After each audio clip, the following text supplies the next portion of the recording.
தென்காசி மாவட்டத்தின் பல்வேறு பகுதிகளில் கொட்டும் கனமழை காரணமாக மாவட்டத்தில் உள்ள நீர்நிலைகளுக்கு நீர்வரத்து அதிகரித்து காணப்படுகிறது.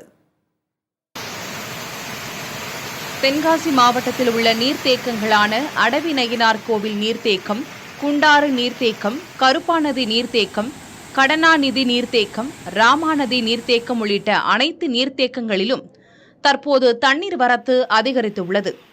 நீர்நிலைகள் அருகே யாரும் செல்ல வேண்டாம் எனவும் மாவட்ட நிர்வாகம் சார்பில் அறிவுறுத்தப்பட்டிருக்கிறது.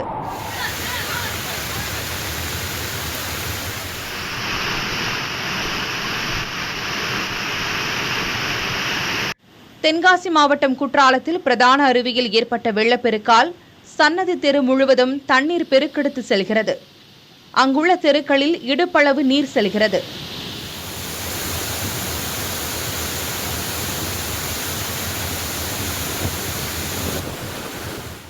குற்றாலத்தில் அனைத்து அருவிகளிலும் காட்டாற்று வெள்ளம் ஏற்பட்டுள்ளது.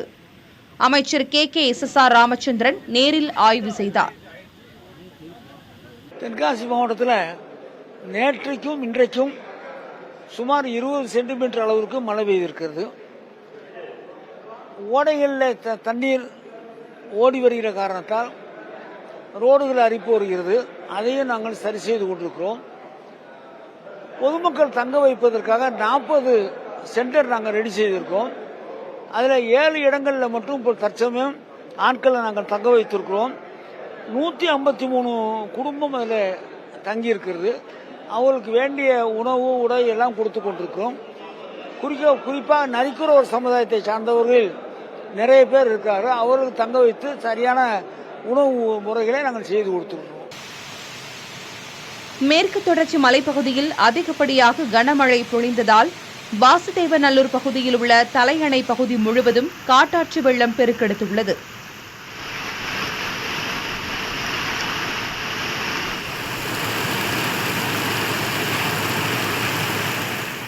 சங்கரன்கோவில் புளியங்குடி சாலையில் மின்கம்பம் சரிந்து விழுந்ததில் மின்சார வயர்கள் குறுக்கே கிடந்ததால் போக்குவரத்தில் பாதிப்பு ஏற்பட்டது. மின்வாரிய ஊழியர்கள் உடனடியாக சம்பவ இடத்திற்கு சென்று துரிதமாக செயல்பட்டு மின் இணைப்பை துண்டித்ததால் பெரும் சேதம் தவிர்க்கப்பட்டது. மின் கம்பங்களை சீரமைக்கும் முயற்சியில் மின்வாரிய ஊழியர்கள் ஈடுபட்டனர். தென்காசி மாவட்டம் திருவேங்கடத்தில் அமைந்துள்ள நதியின் பாலம் வேலை நடைபெற்று வருவதால் அருகில் தற்காலிக பாலம் அமைக்கப்பட்டது.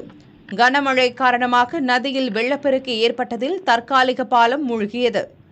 இதன் காரணமாக கோவில்பட்டியிலிருந்து ராஜபாளையம் செல்லக்கூடிய வாகனங்கள் மாற்றுப்பாதையில் 20 கிலோமீட்டர் சுற்றி செல்ல வேண்டிய நிலை ஏற்பட்டது. அதே பகுதியில் 100க்கும் மேற்பட்ட வீடுகளை மழைநீர் சூழ்ந்திருக்கிறது.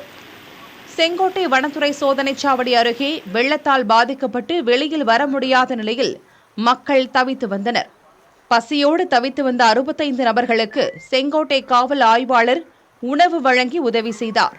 வெள்ளத்தால் துண்டிக்கப்பட்டிருந்த திருமங்கலம் கொல்லம் தேசிய நெடுஞ்சாலையில் தற்போது வாகனங்கள் அனுமதிக்கப்பட்டு வருகின்றன. புதிய தலைமுறைக்காக தென்காசியிலிருந்து செய்தியாளர்கள் சுந்தர மகேஷ் மற்றும் டேவிட்.